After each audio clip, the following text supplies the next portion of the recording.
Hello বন্ধুরা, ছোট্ট একটা ব্লগ নিয়ে এসেছি তোমাদের সামনে। পুরো ভিডিওটা দেখার অনুরোধ রইল। ভালো লাগলে লাইক কমেন্ট করে পাশে থাকবে। দেখো, সকালে উঠেই শুরু করে দিলাম যুদ্ধ। রোজই করতে হয়, সব মেয়েদেরই করতে হয়, শুধু আমার করতে হয় তা না। আর এত কাজ করার পরেও যারা যারা বলে আর কি যে ওর না কাজ নেই, তাদেরকে বলছি কাজ আছে কি নেই সেটা তো একবার এসে কাজটা করেও দিতে পারো, দেখেও যেতে পারো, তাহলে আমারও একটু ভালো হয়। দেখো, আমি কাপড় চোপড় নিয়ে এখন বেরিয়ে পড়লাম।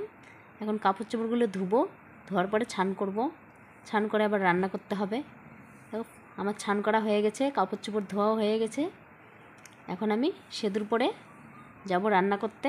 আর তাড়াতাড়ি রান্না করতে লাগবে, মেয়েকে ছান করাবো, রেডি করাবো, তারপর পাঠাবো স্কুলে। মেয়েকে খাইয়ে দিতে লাগবে। যতটা পারি তাড়াতাড়ি চেষ্টা করার। আমি এখন যাচ্ছি রান্না করতে। বন্ধুরা, আমার পুরো ভিডিওটা দেখার জন্য অসংখ্য ধন্যবাদ। বাই বাই বন্ধুরা, আবার দেখা হচ্ছে পরের ভিডিওতে।